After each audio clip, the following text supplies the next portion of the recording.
que son los edificios mismos. El asunto con el patrimonio es que se puede considerar incluso irresponsable estar experimentando con el edificio mismo, porque si experimenta algún problema a la hora de realizar o buscar una alternativa que implique esa búsqueda de soluciones, si esa experimentación llega o termina en algo que puede poner en riesgo al edificio, entonces nosotros estaríamos perdiendo el patrimonio. Estaríamos nosotros teniendo un problema directo en cuanto al enfoque de conservar este edificio en el tiempo. Y ahí viene la necesidad de utilizar modelos digitales, tales como simulaciones, emulaciones, modelos computacionales y modelos algorítmicos. En este contexto, existen una serie de modelos que sirven para registrar edificios, que sirven para representar edificios, y estos son los modelos de nubes de puntos. Y sobre esto irá el desarrollo de la presentación. Los modelos de nubes de puntos son modelos matemáticos que contienen datos en coordenadas espaciales, X, Y, Z. Estas coordenadas espaciales representan el límite de la superficie del edificio y que en el presente la mayoría de los instrumentos logran también capturar los colores de la superficie en un formato RGB, obteniendo al final un modelo matemático compuesto de 6 variables. 3 variables que son las coordenadas espaciales, X, Y, Z, y 3 variables relacionadas con el color, el rojo, el verde y el azul, el red, green and blue, que serían los colores RGB. Cuando hablamos de registro, hablamos precisamente a almacenar información sobre un hecho, en este caso el hecho construido. Existen diferentes denominaciones o diferentes definiciones de registro, pero nosotros nos vamos a enfocar a este concepto: almacenar información relativo a un hecho y el hecho construido, el hecho arquitectónico. Más adelante, cuando registro, voy a hacer uso de este término porque es así como se le llama a la acción de unir varias capturas realizadas con instrumentos digitales para generación de nubes de puntos. En su momento lo voy a mencionar.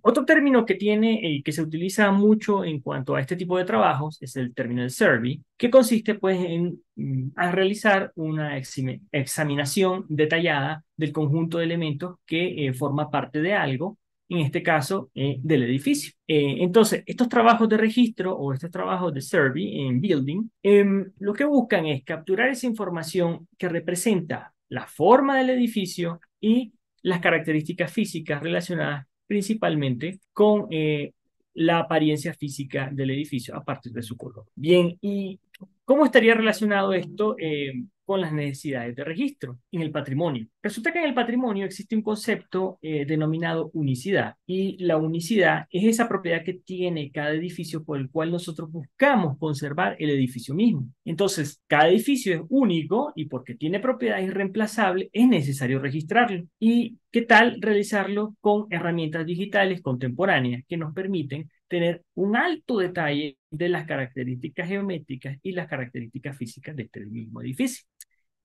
Otra necesidad para registrar es porque los edificios suelen tener cambios temporales en el tiempo. Entonces, para identificar estos cambios a partir de este tipo de registro con este nivel de detalle, es posible identificar dichos cambios. También existen relaciones con la planeación de proyectos o actividades como el mantenimiento en los edificios, y en estos casos es necesario tener esa descripción física del edificio a partir de estos registros. También es útil para realizar actividades de monitoreo, esta observación constante, periódica del edificio para identificar si presenta problemas en el tiempo. Y pues se habla también de la transferencia de información al futuro, ya que el hecho de registrar un edificio y tener este registro de manera digital nos permiten a nosotros llevar o heredar esta información a otras personas que lo utilicen o lo quieran conocer en un momento posterior. Bien, entonces cuando hablamos nosotros de registro, existen 2 métodos generalizados. Uno de esos métodos es el método directo, que es el método tradicional de captura de mediciones de los edificios, y este método pues consiste en los tradicionales métodos longimétricos, que consiste en utilizar un flexómetro, tomar las mediciones directas. Se le llama directo porque se tiene contacto con el edificio, y comúnmente se utiliza para obtener las dimensiones en las proyecciones arquitectónicas. Se toman las medidas y se realiza un dibujo. En cuanto a los métodos indirectos, y es lo que vamos a estar conversando la tarde de hoy, se trata de un método de captura que se dice que es autónomo, no requiere necesariamente este contacto físico con el edificio, solo necesita tener contacto visual con los elementos que se quieren capturar. Se consideran elementos de alta precisión y mientras se está observando se va generando el modelo y está orientado principalmente a edificios que tienen grandes dimensiones, que hacer el registro o la captura de dimensiones de manera longimétrica se convierte en un trabajo realmente excesivo y complejo y ese es el origen de este tipo de herramienta. Ahora, en cuanto a las razones por las cuales se implementan los registros digitales, esto tiene relación con la siguiente pregunta. ¿Cómo se puede capturar la información de un edificio de tal manera que esta información pueda ser en el menor tiempo posible, que pueda ser precisa y con la suficiente cantidad de datos confiables, de manera que también pues sea económica? A partir de esta pregunta es que surgen las siguientes soluciones. Las alternativas son las siguientes. Si se desea realizar un levantamiento en el menor tiempo, se utiliza los láser escáner terrestres, conocidos por sus siglas TLS, que es o lo que se conoce como el Close Range Photogrammetry, que es fotogrametría de corto alcance. Si se busca precisión y confiabilidad, se utilizan los láseres escáner terrestres. Y si se busca el menor costo de captura, están los métodos de fotogrametría de corto alcance. Entonces, todo esto va a depender de los instrumentos, en la medida pues que se tienen instrumentos más recientes, van a tener mejores características y van a tener mejores propiedades que van a servir para tener un registro más preciso del edificio. Sin embargo, esta situación no es limitante en el sentido de que pueden utilizarse instrumentos que no necesariamente sean del año, pero se van a obtener resultados aceptables. Entonces, el resultado de esta búsqueda de soluciones en las cuales se pueda tener información del edificio de alta precisión que sirva para hacer análisis y que sirva también para el registro, en este caso, almacenar la información de las características físicas logimétricas, surge lo que hoy conocemos como nubes de puntos. Estas nubes de puntos se pueden obtener básicamente con dos tipos de instrumentos. Les decía, están los láser escáner, que es la tecnología LiDAR, que puede ser desde un láser escáner terrestre, pero también en la actualidad se cuentan con herramientas como las tablets. Existen unos modelos de tablets que tienen sensores que permiten hacer el registro del láser escáner de superficies que no estén más distantes en promedio de 3 metros. Otra alternativa para obtener estos modelos de nubes de puntos que caracterizan a los edificios son por medio de una serie de captura fotográfica que posteriormente es procesada para obtener ese modelo tridimensional que puede ser de manera terrestre o puede ser de manera aérea con el auxilio de un dron. Hasta este momento me gustaría hacer una breve pausa y hacer una pregunta a todo el grupo si se va entendiendo lo que llevamos. Adelante. Buenas tardes, sí, sí se va entendiendo. Bueno, perfecto. Cualquier duda, me pueden hacer una pausa en el momento y la aclaramos. ¿Sí? Bien. Entonces, estos son los instrumentos que sirven para obtener estas nubes de puntos. Hablamos que esta nube de puntos es un arreglo de información que registra la información geométrica a partir de puntos en el espacio, en las tres dimensiones, y además almacena color en formato RGB. Como parte del laboratorio de posgrado del Instituto Politécnico Nacional en la Escuela Superior de Ingeniería y Arquitectura, Unidad de Camachalco, tenemos un pequeño laboratorio en el cual tenemos algunos instrumentos que son los que permiten realizar este tipo de registro y por lo cual se está presentando también pues esta presentación. Esta presentación está basada y se ha realizado en su mayor medida con estos instrumentos que están viendo ahorita en pantalla. El primero es un láser escáner terrestre, es un modelo Leica ScanStation C10. Este modelo es año aproximadamente 2012. que está equipado con una cámara reflex que sirve para la captura RGB y para la captura de fotogrametría se realiza con drones pequeños como es el Mini 3, pero también muchos de los modelos fotogramétricos que van a ver se realizaron en su momento con simplemente un teléfono, un smartphone, pues de uso tradicional. ¿Sí? Bien, continúo. Y quiero hacer una breve introducción sobre el uso de lo que serían los instrumentos como es el láser escáner terrestre. Láser escáner terrestre es un instrumento digital que funciona bajo la mecánica que se conoce como el time of flight. El time of flight es el mecanismo que tienen estos instrumentos que consiste en disparar un haz de luz. Ese haz de luz llega a una superficie, que sería la superficie de rebote, la superficie que puede ser muros, pueden ser cubiertas, pueden ser pisos, los elementos que definen el espacio arquitectónico.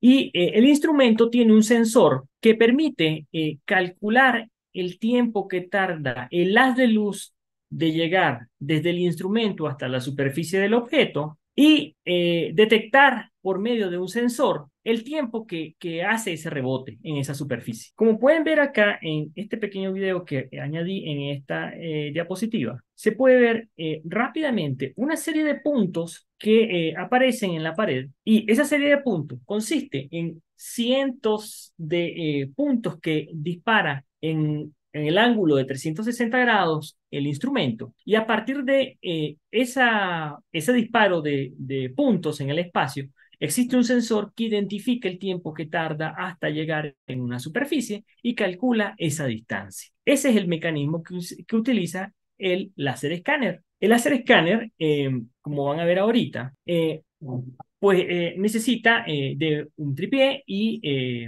se necesita nivelar este haz de luz que dispara hacia en un eje de 360 grados, mientras va haciendo un giro en la base de 180 grados, logra la captura de todo el espacio arquitectónico.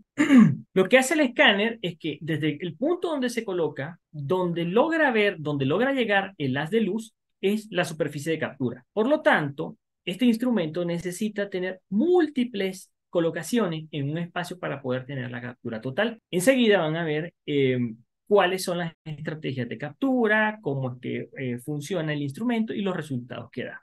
Bien, el otro elemento de interés la tarde de hoy es la fotogrametría. La fotogrametría digital se puede clasificar de la siguiente manera. Esta diferenciación, les comentaba que la fotogrametría se puede dividir en aérea y terrestre y que se le suele llamar fotogrametría aérea cuando se utilizan satélites, se utilizan aeronaves o bien se utilizan drones y se le llama terrestre cuando es con fotografía. Otros autores y otros críticos suelen denominar fotogrametría aérea solamente aquella que se le realiza con satélites y con aviones. Y al resto se le conoce como fotogrametría de corto alcance, pero también en la fotogrametría realizada con elementos que están sobre la superficie terrestre, se le conoce como fotogrametría aérea los que están realizados con aeronaves y satélites y se le conoce como fotogrametría de corto alcance aquella que es realizada en una distancia no superior a los 300 metros entre la superficie de captura y el objeto que está realizando esa captura de esa superficie que se está realizando. ¿Cuál es el mecanismo que utiliza la fotogrametría? Bueno, básicamente lo que hace la fotogrametría actualmente, la fotogrametría digital, y voy a enfocarme a lo que es la fotogrametría digital, que tiene que ver con procesamientos digitales de cómputo. Lo que hace es que a partir de diferentes tomas fotográficas que se realizan sobre una superficie, que puede ser una fachada o una superficie de un muro, o una cubierta o un piso, identifica una serie de puntos que son proyectadas en el espacio y que después de realizar esta proyección en el espacio, identifica patrones que tengan en común a partir de los colores que tiene cada una de esas fotografías. En este caso, el mecanismo pues, consiste en primero realizar una serie de tomas de fotografías de un objeto, tiene un problema relacionado con geometría descriptiva, porque consiste en alinear cada una de esas fotografías en el espacio para posteriormente realizar una proyección espacial en la cual se hace un procesamiento digital de imágenes, esos píxeles son procesados Y en el punto donde en el punto espacial en el cual puntos identificados en fotografía se pueden proyectar y coinciden en el espacio, es donde el software coloca un punto que sirve para generar ese modelo final. Entonces también se trata de un problema de vectores espaciales. Este es el proceso básico de identificación de píxeles en imágenes. Se identifican los píxeles, se proyectan en el espacio y se van colocando esas imágenes en el espacio. Eso se hace en numerosas ocasiones, un proceso cíclico que permite hasta el final obtener el modelo digital. Bien, ahora quiero pasar con algunos antecedentes, pero antes hago una breve pausa para preguntar si hasta el momento existe alguna duda o continúo. Por mi parte, ninguna, gracias. Ok, continúo. Y comienzo haciendo unos antecedentes en cuanto a esta técnica y esta herramienta, que cuando se tiene este primer contacto, pues suele surgir la duda relacionada con que si se trata de una técnica contemporánea o no. En términos generales, la fotogrametría no es una técnica contemporánea, es una técnica que viene desde el siglo XIX. En el estudio de los antecedentes históricos de la fotogrametría, pues se habla desde la elaboración de modelos, en este caso, perspectivas, modelos que representan un objeto tridimensional, a partir de perspectiva cartográfica. Posteriormente, con el invento de la fotografía, es que se empiezan a utilizar herramientas que sirven para elaborar estos modelos 3D, como estos instrumentos para hacer geometría, en el cual a partir de una serie de fotos se pueden empezar a elaborar modelos tridimensionales. Se toman fotografías, al inicio eran con dibujos, se hacían proyecciones, se colocaban estos dibujos, se tomaban medidas que permitían realizar dibujos tanto planimétricos como fotografías en elevación. Ya en el siglo XX se generan instrumentos como los que están viendo en este momento, que son estereocomparadores, se colocan la fotografía y a partir de las mediciones de fotografías de diferentes ángulos se empiezan a extraer dimensiones. Este es el desarrollo de los estereocomparadores en el tiempo. Surgen algunos estereocomparadores digitales allá por aquí está la fecha, 1960 se desarrolla principalmente por interés de la industria militar, hasta llegar a las primeras aplicaciones que pueden existir de tratamiento de fotografías para elaborar modelos 3D, como el que están viendo en este momento. Llegamos al 95 y posterior a este trabajo hay una serie de intereses, en este caso por la Universidad de Berkeley, en registrar los edificios con instrumentos que sean automáticos, autónomos, digitales. Y surgen los primeros proyectos de registro de la arquitectura a partir de láser escáner terrestre. En este caso eran proyectos universitarios, estaban desarrollados con un escáner que en su momento se llamaba Cyrax, y hacían exploraciones en las cuales, a partir de sensores, buscaban la manera de registrar la forma arquitectónica de edificios y poderla representar físicamente. Y estos son los primeros experimentos ya en el año 2000. Pero a diferencia de la fotogrametría, el láser escáner sí es un invento reciente, porque requiere de instrumentos electrónicos, de sensores y de una serie de tecnología que es más compleja que el concepto mismo que tiene la fotogrametría. Se siguen haciendo trabajos fotogramétricos, como el que están viendo acá, que consiste en tomar fotografías y a partir de software lo que buscan son esos puntos de conexión entre las diferentes fotos y una vez que se tienen las medidas, se elaboraban los modelos tridimensionales. Por acá, en 2005, siguen proyectos similares y a partir del desarrollo de software, desarrollo que también suele ser un desarrollo bastante, digamos, experimental por las universidades. En este caso tenemos dos universidades, en este caso es la Universidad de Zúrich y la Universidad de Padua, en Italia, hacen trabajos en los que empiezan a realizar una serie de capturas fotográficas y posteriormente esta alineación. Surge un interés, en este caso, por un investigador denominado Remondino, que empieza a estudiar cuáles son las alternativas que existen en cuanto al desarrollo de fotogrametría, tomando en consideración que ya para esta época, en el 2006, ya existían otros modelos de láser escáner, ya que, como mencionaba anteriormente, los primeros láser escáner o los primeros experimentos de láser escáner surgen en el año 2000. Ya para el 2006 ya existían otros modelos en el mercado que permitían hacer este tipo de trabajo.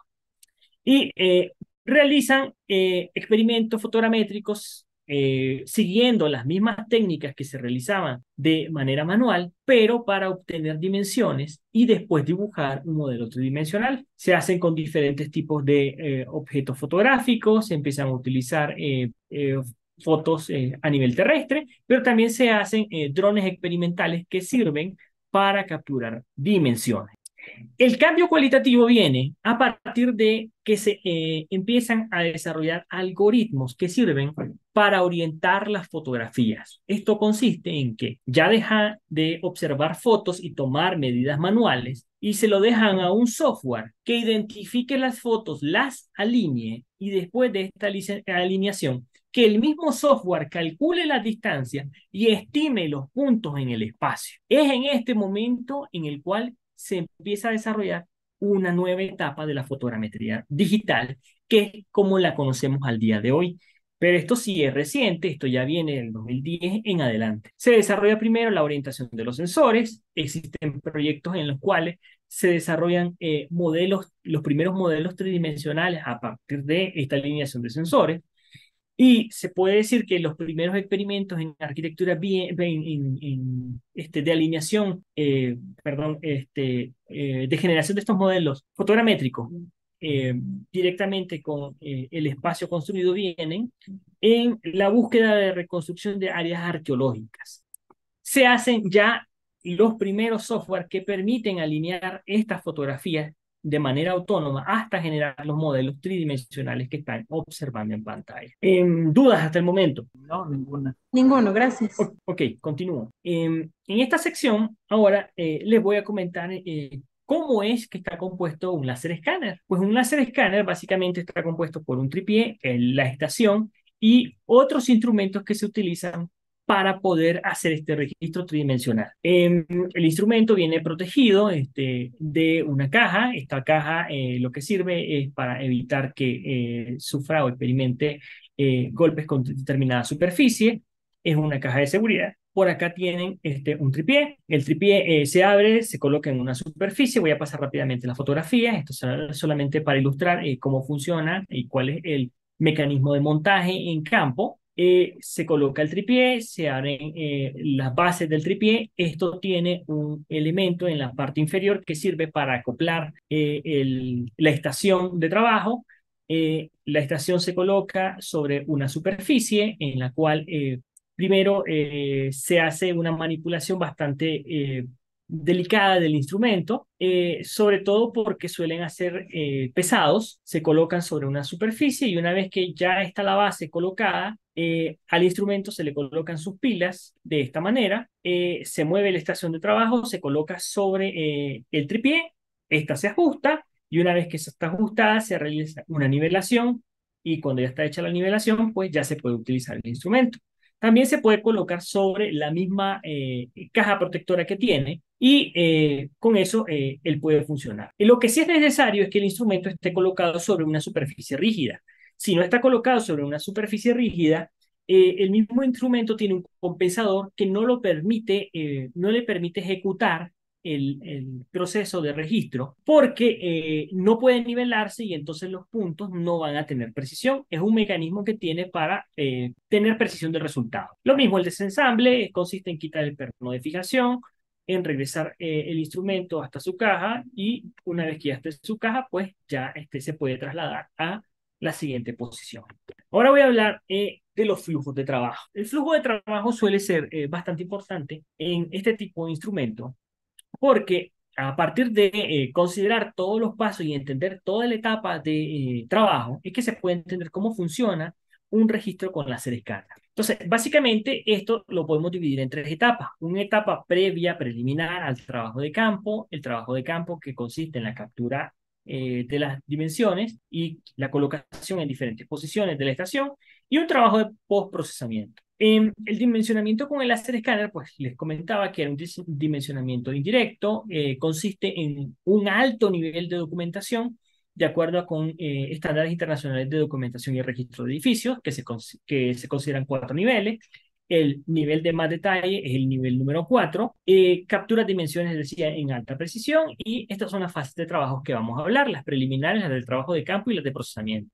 En cuanto a la fase de planeación, todo trabajo de láser escáner es necesario iniciarlo con una identificación geométrica del edificio, porque esta identificación geométrica del edificio nos permitirá a nosotros conocer cuáles son los puntos necesarios para colocar este instrumento en campo, porque resulta que el instrumento solo va a capturar la superficie en las cuales pueda llegar la luz y que no tenga una interrupción física. Eso quiere decir que si yo tengo una columna y yo lo estoy colocando el instrumento en la parte que está entre estos dos contrafuertes, si yo lo coloco en esta superficie, no va a poder registrar lo que está detrás de esa superficie porque la luz no va a pasar a través de la superficie de los contrafuertes y solo va a registrar ahí. De tal manera que si nosotros quisiéramos registrar esta imagen que se ve actualmente, tendríamos que colocarlo en tres posiciones distintas para poder tener toda la captura de la superficie. Eso nos lleva a considerar toda una etapa de planeación de localización de las estaciones. Existen varios métodos y uno de los principales métodos que se utilizan y que suelen ser de mayor utilidad para el registro de interiores se conoce como la propuesta o el problema de la solución a la galería de arte. Este es un problema que tiene origen principalmente en la colocación de las cámaras de vigilancia. Consiste en que a partir de un polígono, en este caso es un polígono super irregular, en el cual sirve para ejemplificar el método, se empiezan a enumerar los vértices y después se empiezan a triangular a partir de esos vértices generados, se empieza a triangular toda la superficie interior y por medio de colores o por medio de letras se puede ir enumerando de tres en tres. En este caso, el 1, el 2 y el 13 configuran el primer triángulo que está de tres colores. El segundo triángulo, que es compuesto por el 2 y el 11, está compuesto también por tres colores, de tal manera que no se repitan colores dentro de cada triángulo. Es decir, si este es un triángulo, este triángulo tiene tres colores, pero comparten un vértice que es el color verde. Así que el siguiente vértice solo puede ser color azul, porque este segundo triángulo ya tiene el verde, ya tiene el rojo y ya tiene el azul. El segundo triángulo ya tiene el verde, ya tiene el azul, así que el siguiente es el rojo.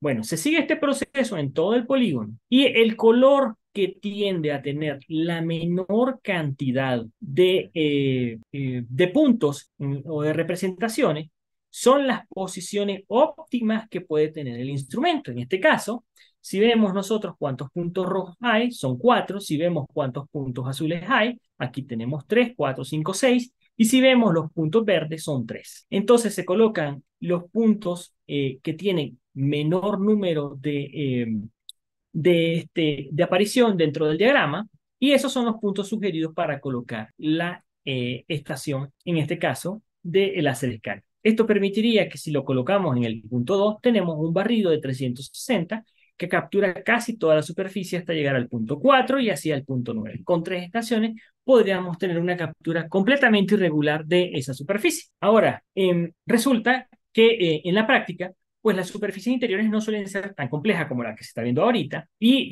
existe otra limitante que son los elementos físicos que obstruyen la luz del barrido del láser escáner.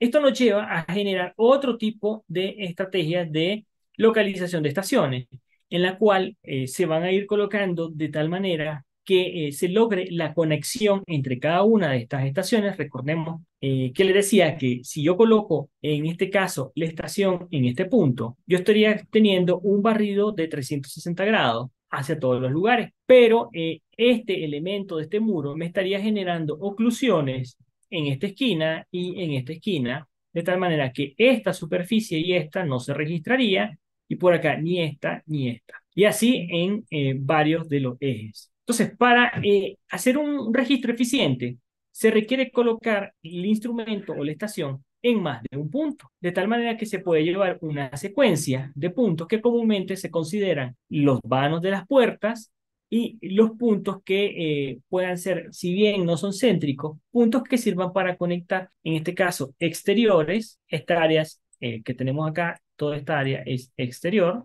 con los espacios interiores, como lo que tenemos todo esto por acá, hacia arriba. La segunda consideración que se tiene para colocar esta serie de estaciones en campo consiste en llevar una secuencia de tal manera que el láser escáner va reduciendo su precisión a medida que la superficie está más distante. Entonces, cuando se hacen registros en baja resolución, lo que se busca es tener estaciones que no sean más distantes, por ejemplo, a 10, 15 metros, con lo cual se tenga una nube lo suficientemente densa que permita definir la forma del edificio que se está registrando. Aquí tienen dos ilustraciones de cómo sería esta planeación de las estaciones dentro de un edificio. En este caso, son las instalaciones de ESIA en la parte izquierda, y esto es la nave principal del convento, del ex convento de San Juan Bautista en Cuautitlán, Puebla.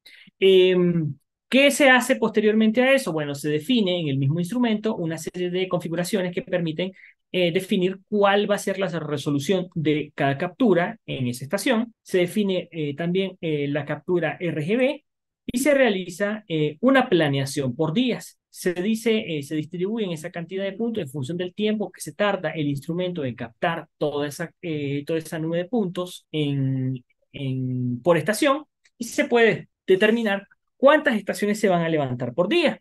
Estos son los tiempos promedios que más o menos tarda el instrumento, que puede ir de baja resolución a alta resolución. Comúnmente utilizamos resoluciones bajas o resoluciones medias, con fotografía en el caso de la resolución baja, y en el caso de la resolución media utilizamos una reflex para ir combinando esa fotografía.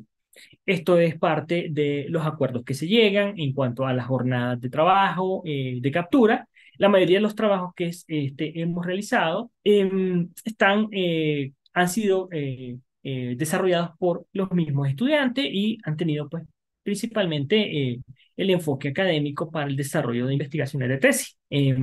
Se crean cuadrillas de trabajo. Estas cuadrillas de trabajo son convenientes realizarlas debido a que es necesario ir rotando el grupo de personas que van participando para poder tener un levantamiento eficiente en el tiempo.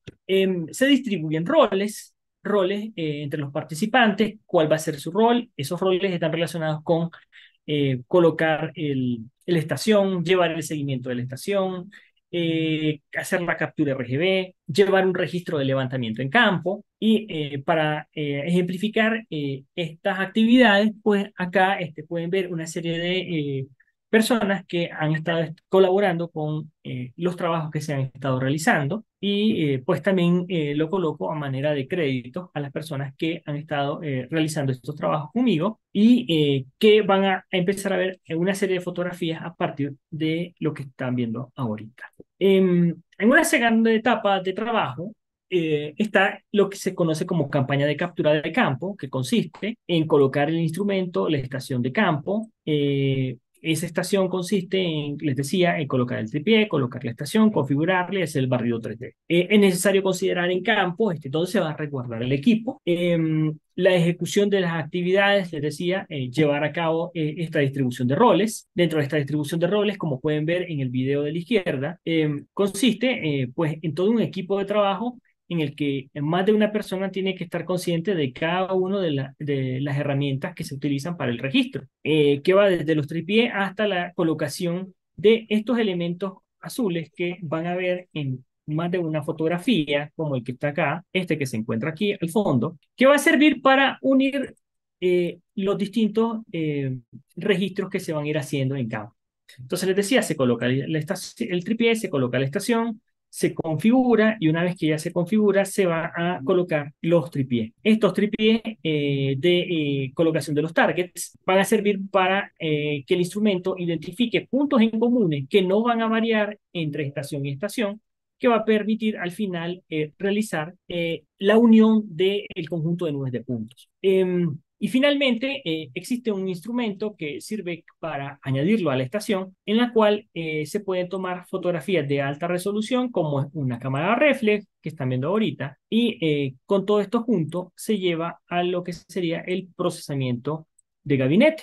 Utilizamos una lista de verificación de cada una de las actividades que se necesita hacer en campo para poder llevar un registro óptimo de cada uno de los levantamientos que se realizan y lograr los objetivos adecuados. También llevamos una bitácora de campo, y esta bitácora de campo sirve para ir conociendo cuántas estaciones se realizan en campo, como pueden ver acá, hay cerca de 27 estaciones y lo que nos permite ver este grafo es la secuencia que van a llevar las estaciones a la hora de unirlas. Porque, como están viendo acá, en este levantamiento se hicieron cerca de 27 colocaciones distintas de esa estación y que no necesariamente llevan una secuencia continua. Y no necesariamente llevan esa secuencia continua debido a que hay espacios que en algún momento se puede tener acceso en el día y hay otros espacios pues que tienen algunas obstrucciones y es necesario llegar a determinadas soluciones para entrar y poder realizar estas capturas. Hay momentos en los que se prefiere esperar que, por ejemplo, si se está haciendo un levantamiento de interior, necesitamos que al menos entre iluminación por alguna de las ventanas para que a la hora de tomar la captura de RGB se logre tener esa captura de los colores de los materiales y de la superficie. Entonces, en algún momento es necesario, por ejemplo, esperar que esté soleado, otras veces esperamos que no tener incidencia directa de la luz, porque esto nos va a generar algunas alteraciones en ese modelo 3D y hay que ir tomando decisiones en campo, por lo cual se requiere ir registrando también esa secuencia de acuerdo a cómo se va realizando la estación. ¿Sí? Estrategias, por ejemplo, si se va a tomar solamente con el instrumento, la fotografía, o se va a tomar con una fotografía externa. Si las superficies son rígidas, si nos permiten realizar la toma de capturas directamente desde una superficie más baja, porque se requieren tomar otro tipo de detalles. En el caso de los retablos, tener diferentes ángulos por todo el relieve que tienen los retablos y poder llegar a tener el detalle que se requiere. O en el caso de las cubiertas, que no son superficies planas y es necesario tener otro tipo de cuidado para poder ir colocando la estación y que se logre tener esa captura geométrica del edificio. En cuanto a los tiempos de captura, son variables. Los tiempos de captura pueden variar principalmente en el caso de si son exteriores o interiores, y esto se debe a que en las superficies interiores, ya sea el instrumento, la captura de fotografía del instrumento, ya sea por captura externa con una reflex, necesita estar haciendo enfoques y el enfoque pues lleva tiempo y la captura completa se puede duplicar. Por estación puede estar tardando entre 9 minutos todo el proceso que consiste en colocar la estación, nivelar, ajustar el instrumento y hacer todo el barrido y todo lo que es lo que se tarda el instrumento de manera mecánica, hasta duplicar esos tiempos debido a que el instrumento en ocasiones se tarda el doble porque necesita reenfocar esos espacios oscuros. Sí, entonces ahí pueden ver cómo en este video que está aquí a la parte derecha, se puede ver cómo el instrumento se va desplazando y la parte del sensor empieza a tener una serie de movimientos y esos movimientos son los movimientos que realiza el instrumento para realizar esa captura de fotografía. También realiza una serie de fotos, captura más de 250 fotografías y después hace un match entre la fotografía capturada y esta nube de puntos, donde cada nube de puntos pues, adquiere un color de acuerdo a la fotografía que se captura. De momento, ¿alguna pregunta? Ninguna, muchas gracias. Ninguna. Ok, continúo entonces. Bien, el siguiente proceso, una vez que ya se tiene toda la captura de campo, es que se clasifica esa información, la información que se tiene por medio de fotografías y por medio del instrumento se clasifica por día, la campaña del día y dentro de cada día se colocan pues, el número de estaciones que se hayan obtenido por día.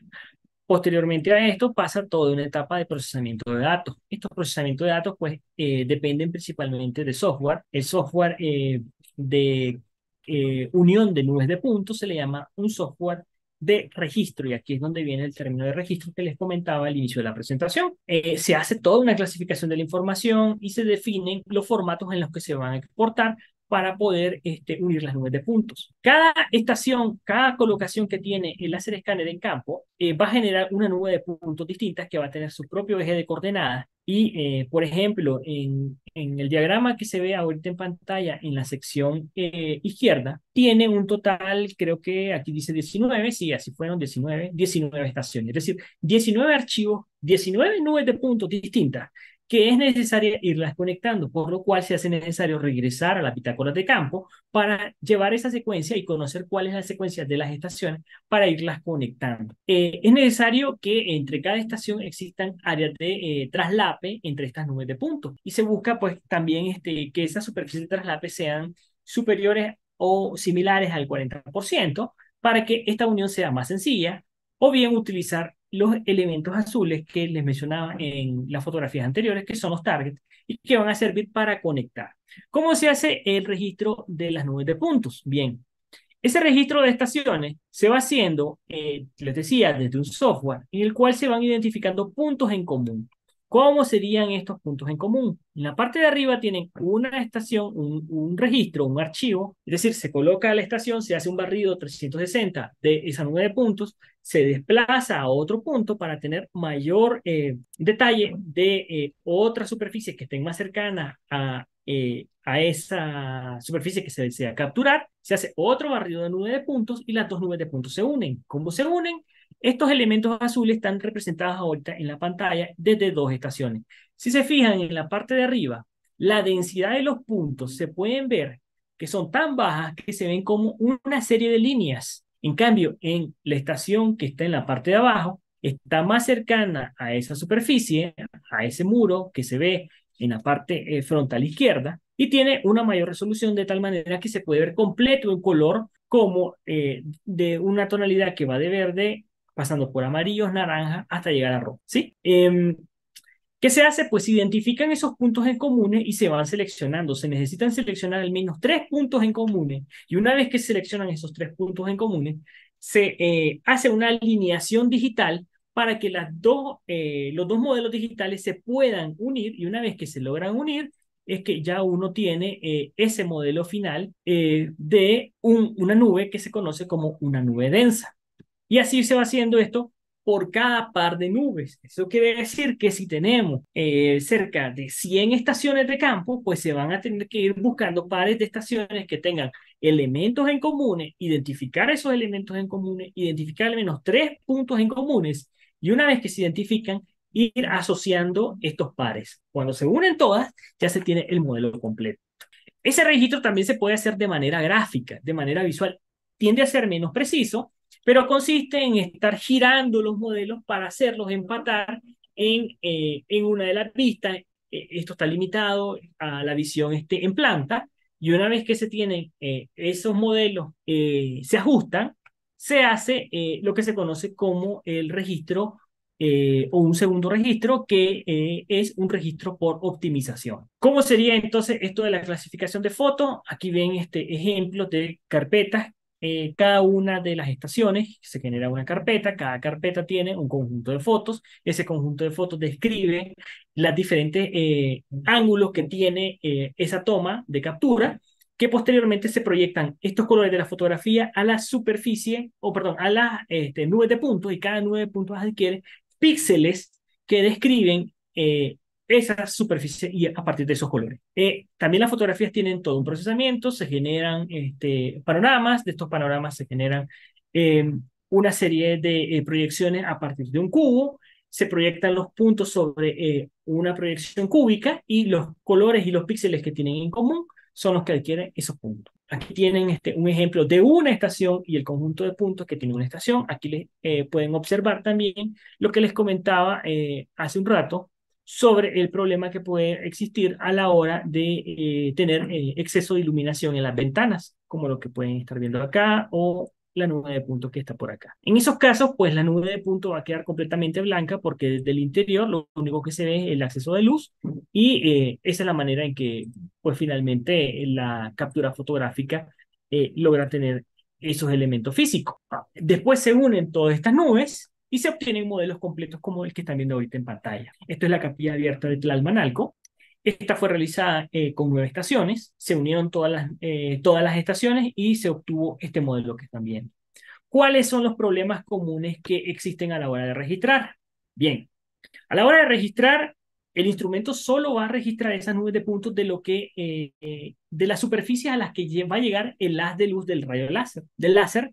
En este caso, aquí están viendo una captura que se realizó debajo del sotocoro del templo, perdón, del coro, debajo del coro del templo del ex convento de San Juan Bautista en Cuauhtincha, y se puede observar que debido a la posición, la superficie del entrepiso tiene un ángulo que no permite tener el detalle del resto de la bóveda de este extremo hacia la parte superior del coro. ¿Por qué? Porque el instrumento está colocado en esta posición, en la parte inferior, aquí está el tripié, hace su barrido y lo que va a tener es lo que tiene en superficie de captura.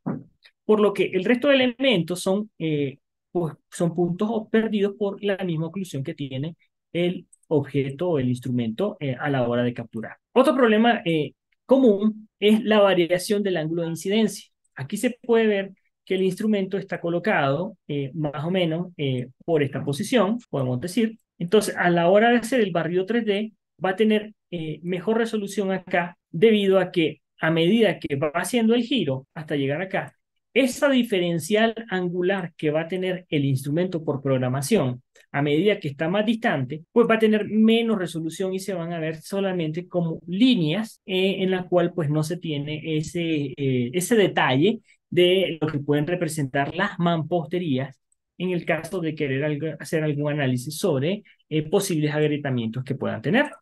También está el ruido que puede generar cualquier superficie que obstruya, pues en este caso personas, eh, elementos como los árboles, generan este ruido en la nube de puntos que posteriormente habrá que pasar por un proceso o un subproceso de eliminación de puntos que estén sobrantes. Y el otro problema que surge es que al tener tantas estaciones juntas, se genera el problema de alta densidad de puntos en los modelos, donde puede ser que dos puntos coincidan en más de una estación y se obtengan modelos demasiado pesados de procesado.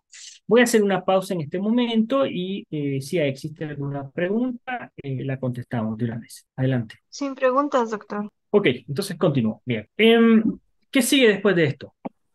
Lo que sigue es que, bueno, aquí está el resumen de los problemas relacionados con los registros en las diferentes etapas. Esta es una descripción detallada de cada uno de esos problemas que se generan. Voy a hacer mención de algunos. Por ejemplo, existe un desconocimiento del tiempo de captura en el trabajo de campo porque existen demasiados factores, tales como la superficie del suelo, puede existir algún problema también relacionado con el desplazamiento entre estaciones, una colocación inadecuada, puede ser que lleve más tiempo la captura, existe en tiempos de procesamientos que tampoco se pueden estimar, porque cada registro de captura de 9 puntos pues, tiene su propio nivel de dificultad en el cual va a depender de cómo se hayan colocado los instrumentos en campo, así como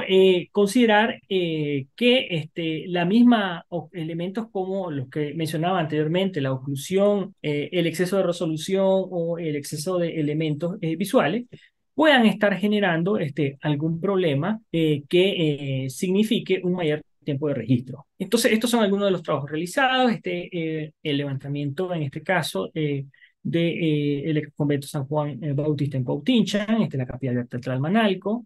Aquí están algunas escenas de Cuauhtinchan, son las nubes de puntos con la proyección RGB, que están parte de las bóvedas, y proyecciones exteriores. También se realizó un registro de nubes de puntos en una escuela en la Ciudad de México, en la cual se hizo el registro también de murales. Se ha registrado el plantel de la Escuela Superior de Ingeniería y Arquitectura en Tecamachalco, espacios audiovisuales. Estos modelos se llevan a software CAD y a partir de la proyección de software CAD se hace la proyección arquitectónica y se pueden obtener planos de proyecciones o modelos tridimensionales. Esto es parte de algunos resultados de uno de los colaboradores de los levantamientos, en el cual realiza proyecciones arquitectónicas, el ingeniero arquitecto Hugo, ha realizado proyecciones arquitectónicas de esta nube de puntos en la cual tiene una descripción del modelo que se ha registrado. Ahora voy a pasar a lo que es la sección de fotogrametría. Si hay alguna duda, me pueden decir en cualquier momento. Comienzo hablando sobre la técnica de captura fotográfica. La técnica de captura fotográfica va a depender en mayor medida de los instrumentos. En este caso, pues se habla que es preferible utilizar instrumentos de alta resolución, como pueden ser las cámaras reflex, utilizar resoluciones mayores a los 5 megapíxeles, utilizar formatos de alta resolución que permitan tener mejores características de lo que se está registrando, de la superficie de captura, y se sugiere también por los mismos software que hacen este tipo de procesamiento, evitar lentes que tengan amplias aperturas que impidan tener una descripción, digamos, deformada de la superficie por la misma amplitud del lente. Hay que configurar los parámetros de captura, configurando los focos también de captura, y se sugiere utilizar tripiés para evitar el ruido en la fotografía o el movimiento. Este es el resumen que se sugiere a la hora de tomar las fotografías y procesarla. Se busca utilizar la fotografía tal cual se capturó. Eso quiere decir que el rescalado no está permitido, cortar la fotografía no está permitido y hacer giros tampoco está permitido. Se sugiere también utilizar targets visuales, tal cual se utilizaban targets en el levantamiento de láser escáner terrestre, pues también se busca utilizar target en campo, de tal manera que se pueda tener estos elementos que le ayuden al software para unir estos nodos de puntos. Se busca también tener superficies de traslape, porque, como les mencionaba, y dentro del mecanismo de la fotogrametría, lo que hace es que se proyectan estos puntos en el espacio a partir de cada escena fotográfica, y esos puntos de conexión entre las superficies que tienen, pues van a servir para proyectar estos puntos espacialmente con los colores que tienen. En este caso, esta sería la fotografía 1, esta sería la fotografía 2, y estos serían las áreas de traslado, que van del 60 al 80%. ¿Cuál es la técnica de captura? Pues la técnica de captura básicamente consiste en tomar la superficie lo más paralelo posible. En este caso, si se trata de fachadas, pues ir haciendo una serie de tomas paralelas a esa superficie, y una vez que se tiene toda esa captura, se procesa. No es lo mismo tomar espacios interiores que espacios exteriores o elementos en los cuales se puede hacer un recorrido alrededor, como puede ser un objeto circular o un objeto poligonal, en el que se puede seguir un recorrido externo. Es necesario también considerar y tener estrategias de captura en ángulos interiores y en ángulos exteriores, tal cual se ve acá. Entonces, lo que se tiene que definir es una ruta de captura, y teniendo esa ruta de captura, se pueden tener también mejores resoluciones. Aquí está parte de lo que significaría realizar esta serie de capturas. Se comienza por acá, se desplaza, se toma la segunda captura, se desplaza la tercera captura, y así hasta llegar a la última captura. Enseguida les muestro unas fotografías y unos videos que describen eh, cómo es este proceso. Aquí tienen toda la captura exterior, sería para capturas interiores. Aquí está un ejercicio que se realizó de fotogrametría. Aquí pueden ver a 3 estudiantes realizando una serie de capturas en una primera escena. La realizan a partir de este punto, que sería esta distancia. Hacen un recorrido de algunos pasos hacia un eje. Se toma la siguiente captura hasta ir teniendo esa superficie de traslape que va entre el 60 y el 80% entre cada captura, hasta tener toda la superficie completa. Después de esto, pues se hace todo el proceso de unión de la nube hasta tener los resultados que se pueden estar observando aquí en la escena final de la parte derecha, en esta captura de fotografía que se realizó. Aquí van a ver un pequeño video en qué consiste esta captura de fotografías. Se van tomando, se van desplazando hacia uno de los ejes hasta que tienen la superficie completa capturada. ¿Qué se obtiene? Se obtiene una serie de fotos que pueden ir desde 50 hasta miles de fotos. Estas fotos se procesan en un software que el flujo de trabajo básicamente consiste en añadir las fotos. Después hay un proceso de identificación de fotografías en las cuales se localizan las fotografías en el espacio. Después se hace el proceso de triangulación de fotografías y proyecciones espaciales de estos puntos. Se genera una nube de puntos densa y finalmente se crean superficies que describan estos elementos. Esto sería gráficamente en qué consisten cada uno de los pasos. Se añaden fotos, se hace el procesamiento de alineación de fotografías. Después de la alineación de fotografías se hace una triangulación, se genera una nube de puntos, se densifica y una vez que se densifica se obtiene el modelo final y se exporta hasta tener la superficie completa de un elemento que se le ha hecho fotogrametría. Este es el templo en Zempoala. Estos son parte de los resultados. Esta fotogrametría se realizó en conjunto con otros dos estudiantes. Se hizo mientras se hacía una visita, se hizo con teléfonos celulares, se tomaron fotos en cada uno de los ejes, tal cual se presentó en el ejemplo, de cómo es el mecanismo de captura. Posteriormente se llevó al procesamiento que se mencionó hasta tener este resultado. Bien, y ahora, ¿cómo se capturan las fachadas? Bueno, si se hace desde la superficie terrestre, se hace tal cual se estuvo mencionando, se estuvo ejemplificando, y después se lleva al procesamiento. En el caso de fotogrametría con dron, pues se siguen otras estrategias que posteriormente voy a comentar. Esto es el ejemplo de fotogrametría realizada con dron. Se busca también las tomas perpendiculares, se busca realizar si se hacen fotogrametría de manera paralelas a la superficie. Estas serían tomas directamente a nadir.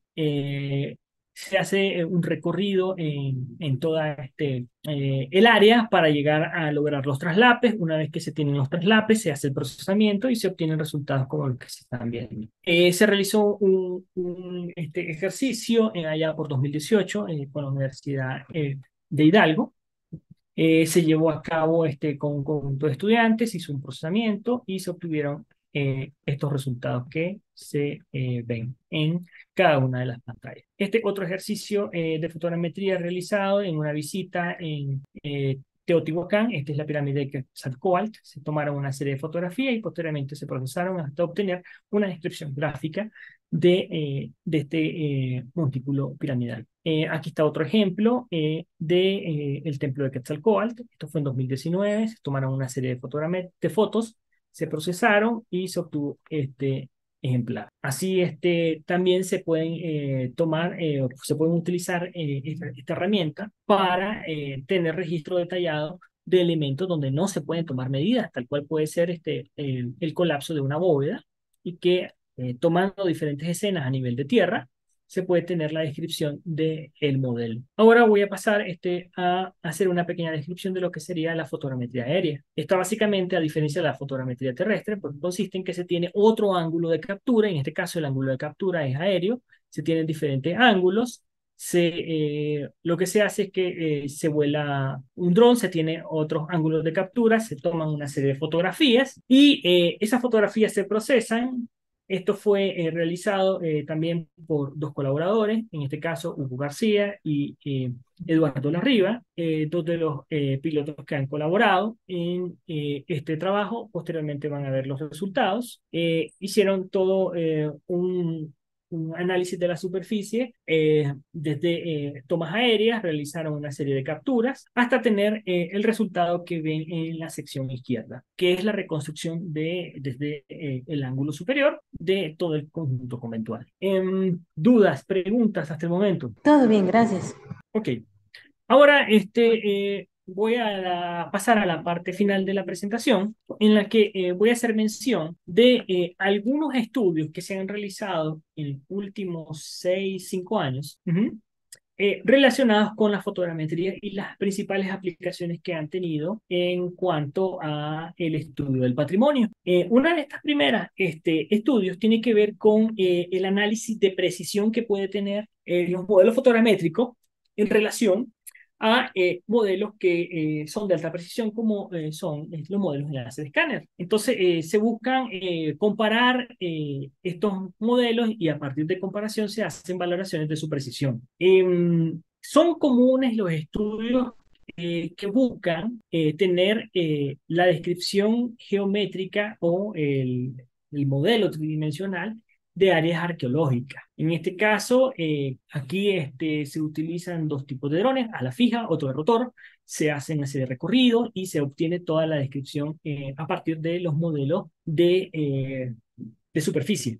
Esto también sirve para describir topografía, los Digital Surface Modeling, y tienen pues un conjunto de aplicaciones, tanto en el análisis de relieve, análisis de vegetación o identificación, en este caso, de algunos elementos que no sean visibles a simple vista y pues tener una descripción en alta resolución de conjuntos arqueológicos como el que se mueve. También son utilizados para identificar daños y degradaciones en la superficie de los edificios, ya que permiten tener otro ángulo de observación que a nivel terrestre no se tiene. Entonces sirven para trabajos de monitoreo y inspección de edificios en los que tener otro ángulo de captura pues permite identificarlos. Se utilizan también en la regeneración o identificación de sitios históricos. En este caso, este es un ejemplo de la aplicación que se puede llevar a cabo en asentamientos tradicionales para identificar tipologías de vivienda, para identificar arquitectura tradicional y la fotogrametría, pues en este caso permite hacer reconstrucciones en modelos tridimensionales de conjuntos como los que están viendo, no necesariamente de solo un edificio, sino pues de asentamientos poblados completos. También sirve para el monitoreo y documentación del patrimonio arqueológico.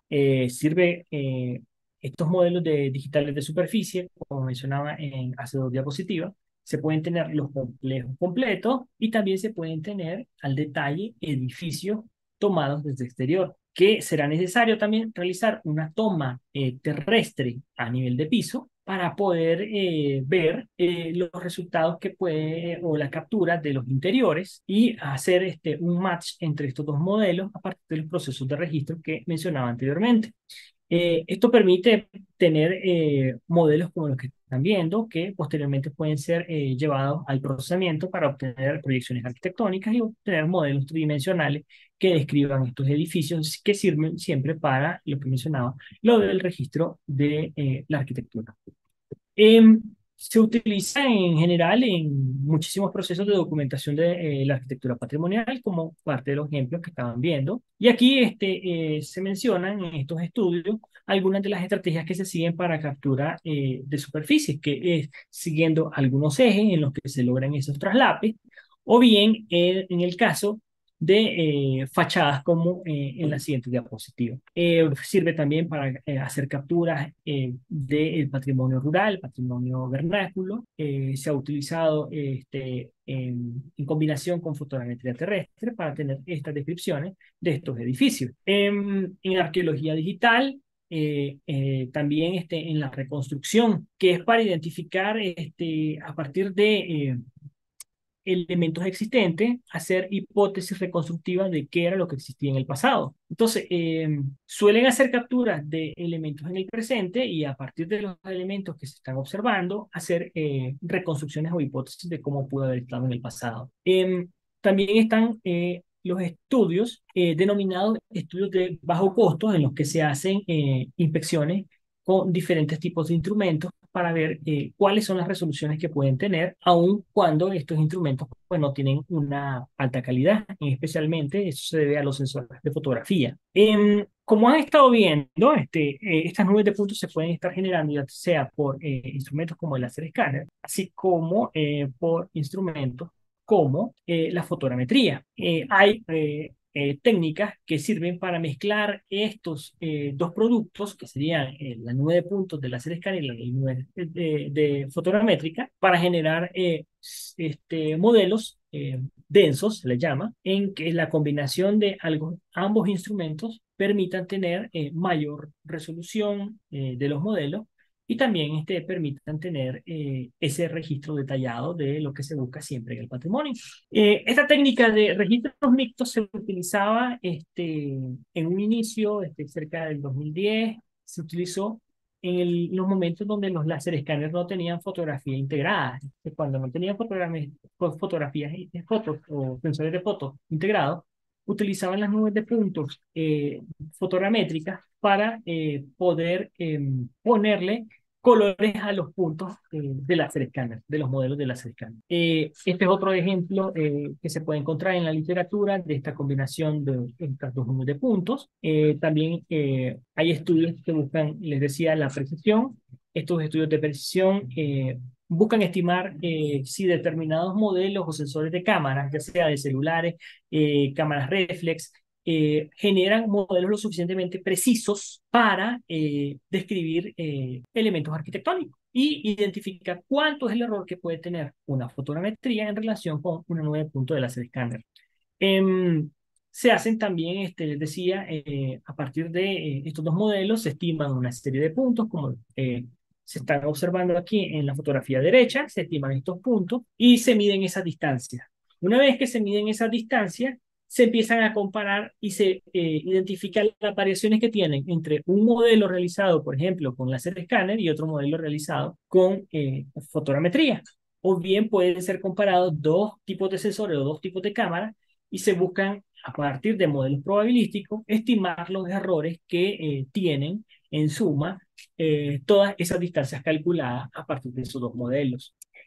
Son herramientas complementarias porque ya sea el láser escáner solo tiene una visibilidad a nivel de tierra y fotogrametría de corto alcance como es el caso de los drones, pues tiene escenas que permite capturar la superficie de las techumbres.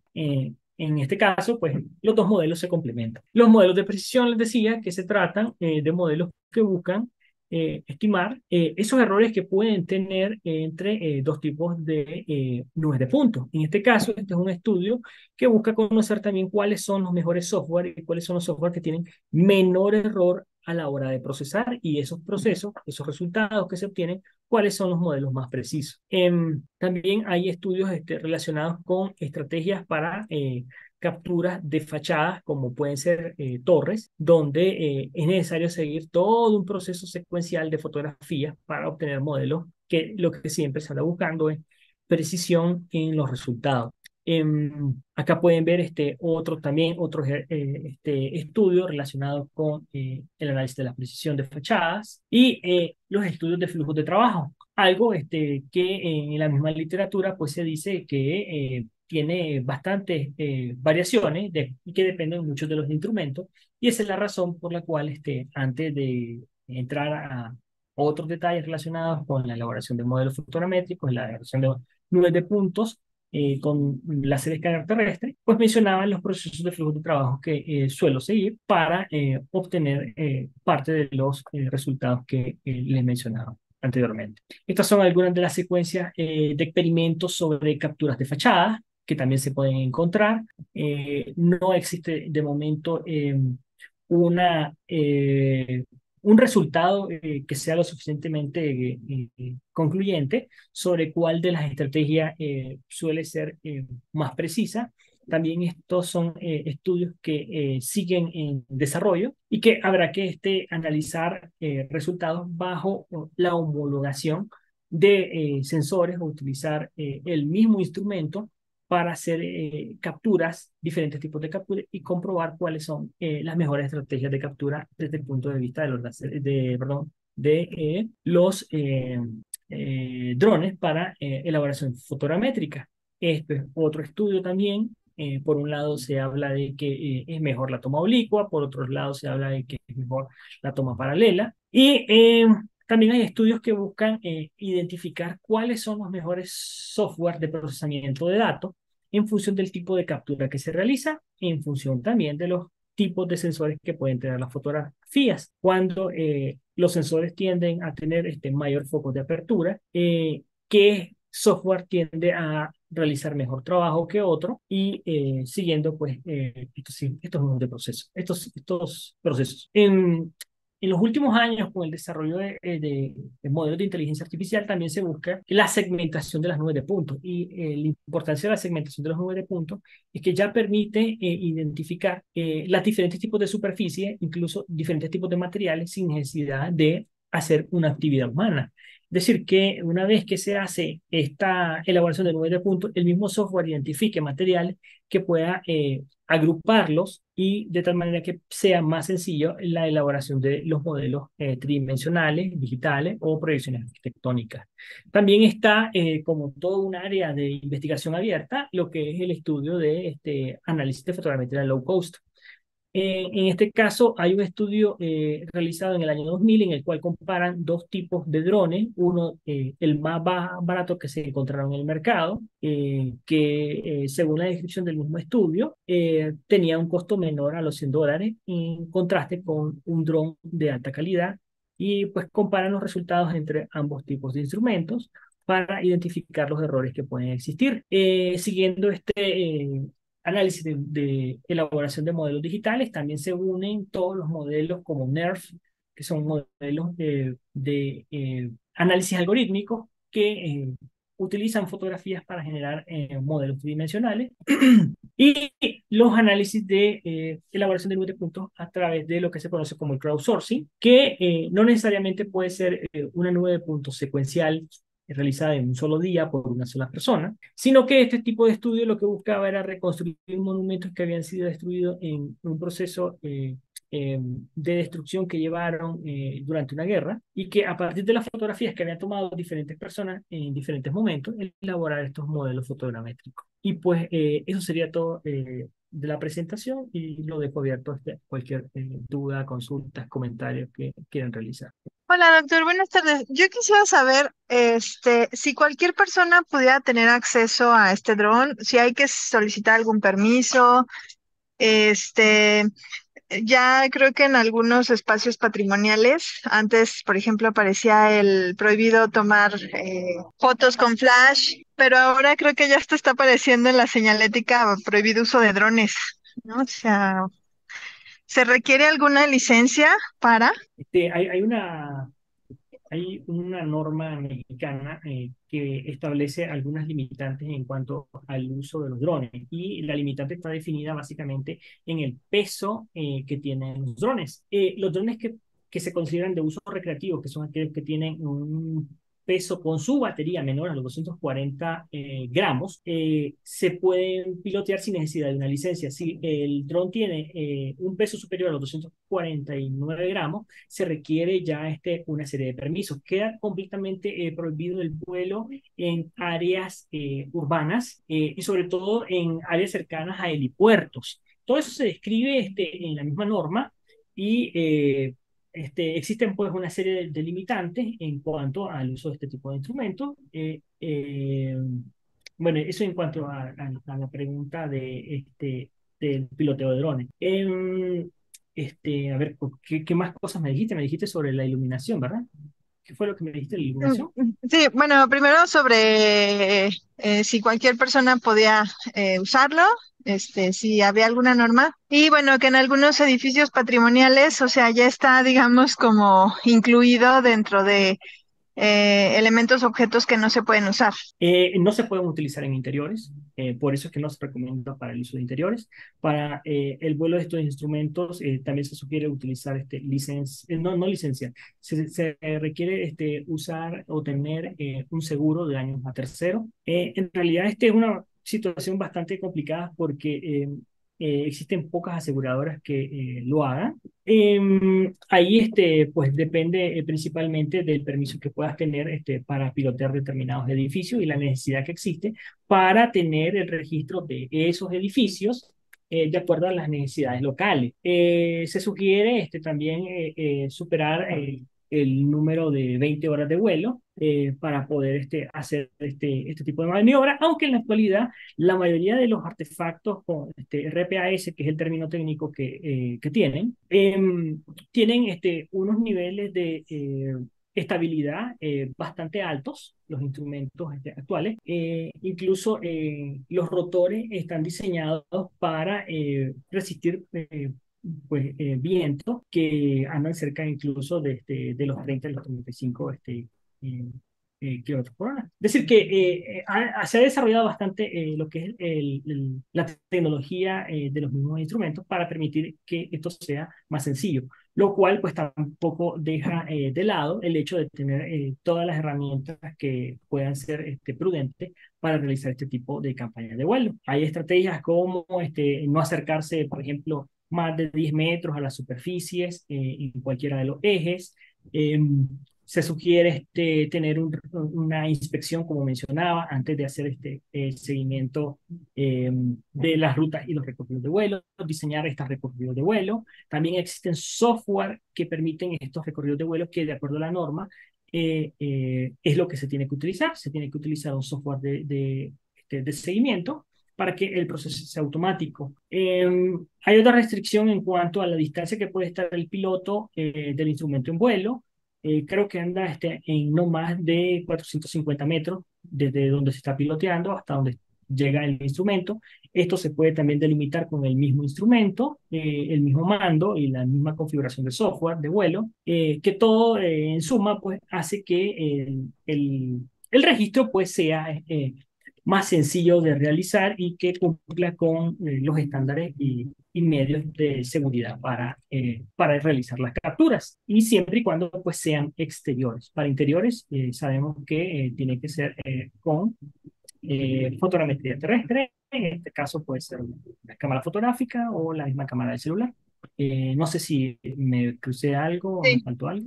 sí, sí, sí. Sí. Pero, por ejemplo, en interiores, ¿qué pasa con estos grandes retablos, no? O sea, porque si es ya con cámara, bueno, terrestre, o sea, ¿cómo podría alcanzarse a cubrir una altura, no sé, de 10 metros o mayor? No, no, no te preocupes. Evidentemente ese es un problema existente con los retablos. Las estrategias que existen es irse hasta el coro y esperando pues que el templo tenga un coro, llegar hasta el coro, utilizar cámaras con un zoom lo suficiente, ¿verdad? Para que, o una suficiente resolución para que pueda capturar al detalle estos elementos. Incluso otra estrategia es esperar que tengas la iluminación adecuada de acuerdo a los ventanales que pueda tener la nave del edificio y esperando que la iluminación mejore en alguna parte del día para tener esa resolución que se busca. Porque también, bueno, primero que no puedes utilizar los flash en superficie y si lo llegaras a utilizar no te sirve porque la misma superficie que puede tener los retablos pues van a generar un brillo que no va a tener ninguna utilidad. Y el resto está en utilizar software de procesamiento y equipo de procesamiento que tenga mm, la suficiente capacidad para estar realizando todos esos procesos que los realice de mejor manera. Que en la actualidad, básicamente eso va a depender de la tarjeta de video que tengas para hacer el procesamiento. Entre más actual sea tu equipo de cómputo, pues va a ser más sencillo y te va a dar mejores resultados. Ah, perfecto, muchas gracias. Y bueno, una última cosa, ¿cómo Sí. podría trabajarse una sinergia en el levantamiento de datos, por ejemplo, de fincas o construcciones antiguas y su vinculación con el INVAL, por ejemplo, con el INAH? ¿Cómo es ese trabajo de colaboración? ¿Existe o no existe? Y más bien hay ahí como una laguna e instituciones como el Politécnico están tratando de generar estas vinculaciones, ¿cómo se trabaja eso? Digo, para aportar, ¿no? O sea, con el uso de las tecnologías, aportar a estos, no sé, como archivos de material, como para que vaya quedando ese registro de generación en generación. Sí. Pues, a ver, a nivel politécnico, se trabaja en establecer ciertas vinculaciones o instituciones públicas, pero el problema principal que existe es la falta de fondos para poder ejecutar los levantamientos, ¿no? Porque cualquier tipo de levantamiento, pues, significa el desplazamiento de personas, las campañas de trabajo de campo, el término técnico que se utiliza para hacer el trabajo de campo, pues también va a requerir tiempo y dependiendo de la dimensión de lo que se quiera estar registrando. va a requerir más o menos que puede llegar a superar el día de levantamiento. Eso también implica el hecho de los transportes, el número de colaboradores que van a participar en los trabajos de levantamiento. Entonces, si tú sumas pues todo eso, tiene una carga representativa en costos y pues trabajamos pues, con fondos propios. Muchos de los colaboradores que han participado son estudiantes de servicios sociales, son estudiantes de prácticas profesionales, y pues lo que se ha tendido, lo que se tiende a realizar es que pues cada quien anda cubriendo su propio gasto. Algo que convierte pues la situación un poco complicada en continuar estos trabajos. Eso también limita la distancia en cuanto a los monumentos elegibles para poder hacer este tipo de trabajo. Gran parte de los trabajos se han hecho principalmente en la zona metropolitana de la Ciudad de México. Son pocos los que se han hecho fuera de la Ciudad de México y pues esa es parte de la situación. En cuanto a el acervo digital, pues todavía no se tiene un instrumento y una base de datos digital que esté en funcionamiento. De momento se está haciendo solamente el trabajo de generar estos modelos y se espera porque en algún momento en el futuro se tenga pues mayor apertura en cuanto a los modelos que se están realizando. Eso sería. Muchas gracias. ¿Alguna otra pregunta? Pues parece ser que no hay duda, pregunta. ¿No? Bueno, pues doctor Luis Cruz, agradecemos mucho su ponencia, muy interesante. Esta nueva tecnología nos va a ayudar mucho. Es más, he visto hasta programas en National Geographic, donde lo pasan en la selva y se van viendo los montículos, ¿no? Es muy interesante y este avance en la tecnología pues nos hace todavía penetrar más en el conocimiento. Le agradezco mucho su participación y le haré llegar su reconocimiento a través del doctor Lucho. Muchas gracias. Muchas gracias. Claro que sí, muchas gracias por la invitación. Muchas gracias por la invitación, muchas gracias por toda la coordinación en cuanto a que se haya hecho posible esta presentación. Sí, Muchas gracias y nos estaremos viendo pronto. Gracias. hasta luego. Y nosotros iniciaremos la próxima conferencia a las 6 en punto. Ahorita nos vemos.